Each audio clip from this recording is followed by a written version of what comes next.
Sobat, jumpa lagi di Mata Jelajah Channel. Kalau kita berbicara tentang Wali Songo, ada satu nama yang seolah selalu muncul di mana-mana. Wayang Sunan Kalijaga, lagu tradisional Sunan Kalijaga, Masjid Demak Sunan Kalijaga, budaya Jawa dan Islam juga Sunan Kalijaga. Kemudian muncul sebuah pertanyaan, siapa Sunan Kalijaga? Kenapa dirinya terasa paling dominan dikagumi oleh masyarakat bila dibandingkan dengan para wali songo lainnya? Sobat, seperti yang kita ketahui bahwa Sunan Kalijaga merupakan anggota wali songo, para tokoh yang dalam tradisi Jawa dikaitkan dengan proses Islamisasi Jawa. Berbagai sumber memiliki versi yang berbeda-beda mengenai nama, silsilah, kelahiran, dan perjalanan hidupnya. Tapi namanya sering disebut sebagai Raden Mas Said, dan katanya adalah putra seorang Adipati Tuban. Tapi masalahnya kita tidak memiliki sumber sejaman yang cukup untuk memastikan seluruh detail biografinya. Sebagian besar kisah tentang Sunan Kalijaga justru muncul dalam tradisi lokal, babad, dan cerita rakyat. Sebelum serius membicarakan Sunan Kalijaga, kita akan memisahkan menjadi dua hal. Yang pertama, Sunan Kalijaga sebagai tokoh sejarah dan Sunan Kalijaga sebagai tokoh dalam ingatan masyarakat. Karena mungkin keduanya belum tentu sama. Sobat, lalu kenapa Sunan Kalijaga begitu populer?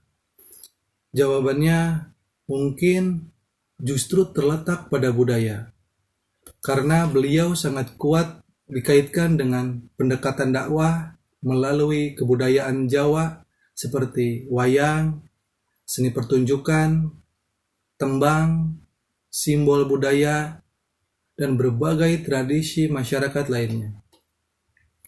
Bahkan sejumlah penelitian modern memang melihat Sunan Kalijaga sebagai figur yang sangat kuat dalam narasi dakwah, kultural, dan akulturasi Islam dengan budaya Jawa.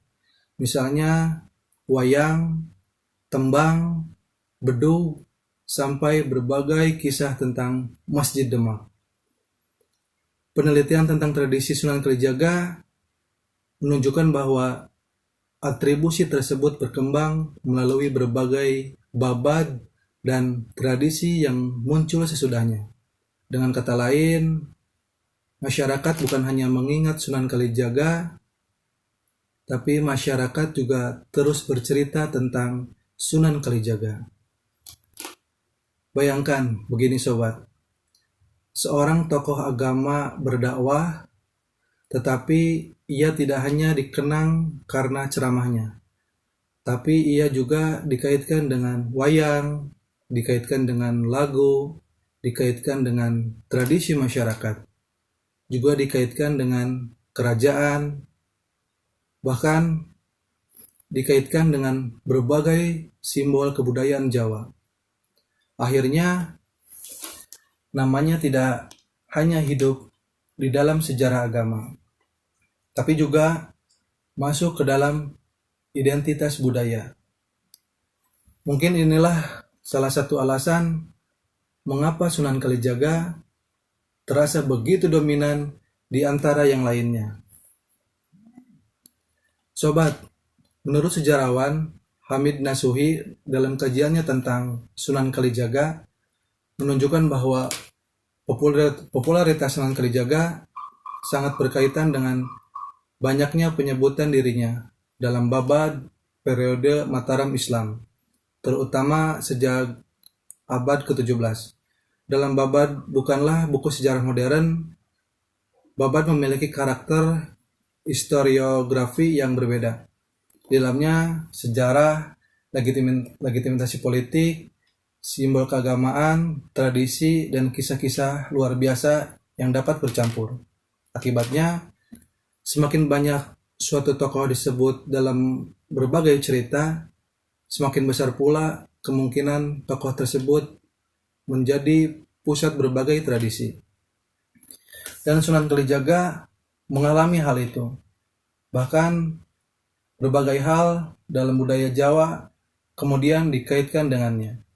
Wayang, lir-ilir, bedug, kisah pembangunan Masjid Demak, juga kain Antakusuma, dan berbagai cerita lainnya. Tapi sekali lagi, masalahnya tidak semuanya memiliki bukti sejarah yang sama kuat. Tapi bukan berarti cerita itu karangan belaka. Maksudnya, tradisi tidak selalu berarti kebohongan, tetapi tradisi juga tidak otomatis berarti fakta sejarah.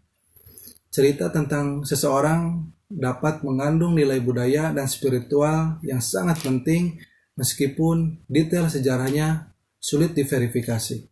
Dan justru disinilah kita belajar membedakan yang ini yang dipercaya masyarakat dengan yang ini dapat dibuktikan oleh sumber sejarah.